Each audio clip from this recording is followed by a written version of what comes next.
Welcome to True Crime Chronicles. It's no surprise that when the two collided with the release of Narcos in 2015, fame hit and controversy followed naturally, because Netflix was founded in 1997, just 4 years after the death of Pablo Emilio Escobar Gaviria. Since its inception, Netflix has had its fair share of fame, hits and controversies, while Escobar can also be said to have occasionally attracted fame, hits and controversies all at once. According to legend, Netflix originally intended for this story to be a full-length feature film, rather than a television series, but when they started gathering information and researching the King of Coke, they realized that a single film wouldn't be enough. They discovered a number of stories about the origins of his wealth, starting with the man named Cockroach and his life before smuggling, which involved stealing gravestones. All of these stories, combined with the information of personal experiences, led them to believe that Bernardo Aparicio Garcia, who grew up with Escobar and the surrounding area of Colombia, is very appreciative of the show's thoroughness.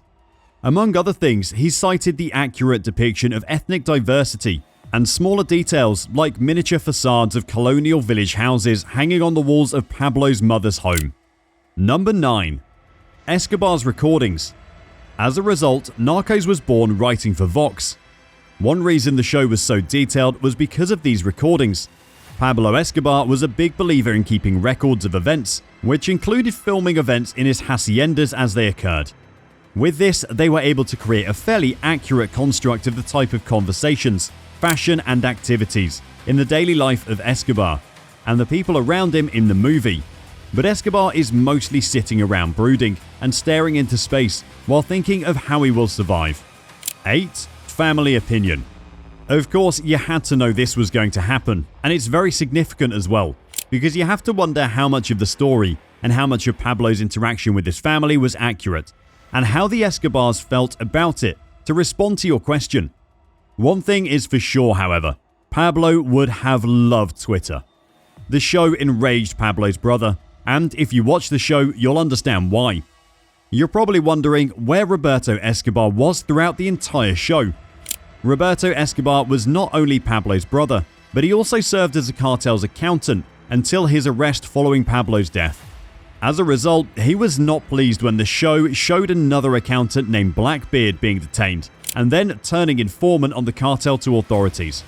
In response, he demanded compensation of $1 billion from the streaming service for the incident. Pablo Escobar's brutality. Speaking in Lithuania for Logging Conference's agent, Pablo Escobar gave one of the most horrifying speeches ever. If you've watched the show, you probably already have some concept of this. Before Escobar, law enforcement was unfamiliar with narco-terrorism, as explained by Steve Murphy. According to Murphy, the first narco-terrorist was Pablo Escobar. While his terrorist activities are well documented in the show, it is also shown that Escobar found it relatively simple to order the killings of others.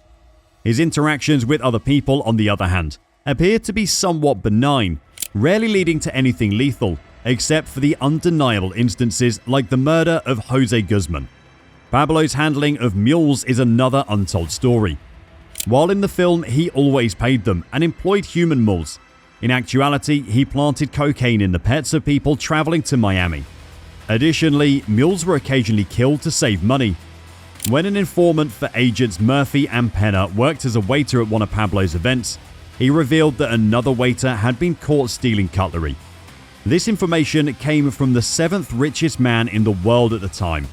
When Pablo learned of this, he made the decision to duct tape the individual's hand and cast them into the pool the pacer Robin Hood had prepared. As entertainment for the partygoers there, the person drowned. Another instance that we're aware of is the fact that Escobar murdered every single Italian architect who worked on one of his hundreds of houses because he didn't want anyone to learn the secrets of each estate. Even with the murders of childhood friends Moncada and Galliano, it was rumored that Escobar sent the men's fingers to their families. All of these incidents make you wonder about the true extent of his cruelty, which is not depicted in Narcos, says B. 6th, the true nature of M19, one of the largest guerrilla groups in Colombia. M19's ideologies included left-wing nationalism, Bolivianism, revolutionary socialism, and for co-theory inspired by Marxist revolutionary Che Guevara. In the show, M19 is portrayed as a group of naive idealists who didn't know the first thing about guerrilla warfare. Most experts will disagree with this aspect of narcos. It was not just my family in California who came dangerously close to dying at their hands. They were truly powerful, and they knew how to strike fear.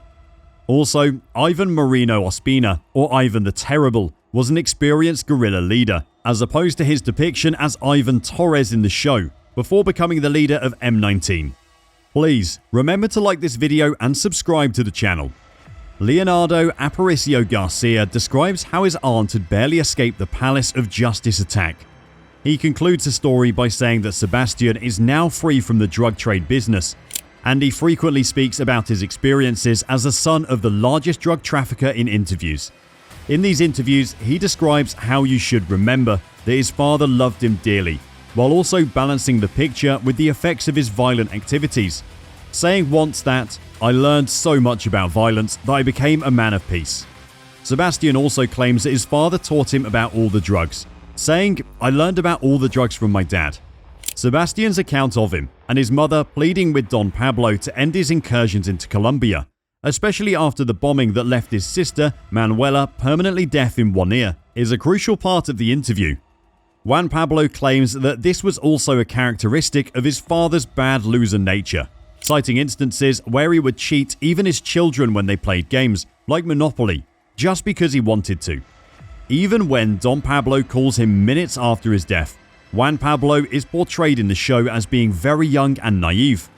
However, in reality, Juan Pablo was already 16 years old when his father passed away, and it was a very different account of what happened than what is depicted in the show. Juan Pablo will soon be revealed as the fourth secret of the cathedral in the show. It is made clear that Escobar's 5-star prison is luxurious and contains many of the drug lord's personal items, but it doesn't reveal anything. Recall the recordings we discussed earlier? There was additional Escobar content concealed in La Catedral. In the film, Escobar leaves behind a large book with pictures, but in Agent Murphy and Pena's book Manhunters, How We Took Down Pablo Escobar, they explained that in his adjacent office, we discovered, Pena continues, Escobar was extremely organized, as evidenced by the bathrooms at La Catedral, which Pena describes as curiously sparkling with 3-inch walls. However, perhaps the most shocking discoveries were the letters from mothers offering their daughters to Pablo Escobar. He had every wanted poster that had ever been issued against him in Colombia, as well as nearly every article that had been published about him in his files.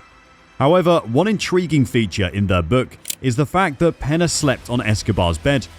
He recalls that he struggled to get any rest in the bed, tossing and turning all night long. Carlo Leda, a German immigrant to Colombia, who later changed his name to Guillermo Leda and wed a Colombian woman named Helena Rivas, was Carlo's father. After his parents' divorce, Carlo moved to America with his mother, where he eventually ended up in prison. It was there that Carlo Leda met fellow inmate George Jung, and the two began planning how they would revolutionize the cocaine trade and start smuggling drugs into the United States. Close relatives like Pablo Escobar's brothers, and most significantly, his son Juan Pablo, who was the last person to speak to Al Patron before he passed away, alleged that Escobar committed suicide. Juan Pablo made a strong case for why he thinks his father committed suicide. Let's look at some of his arguments. First, according to Juan Pablo, his father always told him that using a phone was a death sentence. This was because Don Pablo was fully aware that the police and the DEA were both monitoring airwaves to triangulate the locations of cartel members, and that Pablo Escobar himself spent very little time on the phone. He also instructed his son to avoid using it at all costs.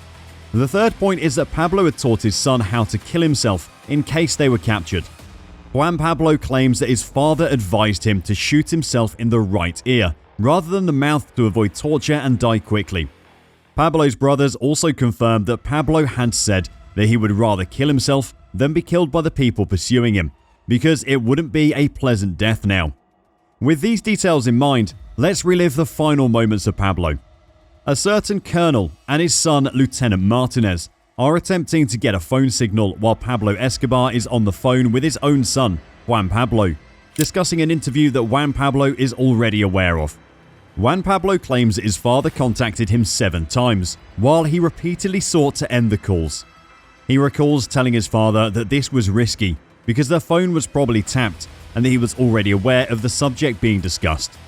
Juan Pablo is aware that his father is trying to spare them from being questioned by sacrificing himself while talking on the phone.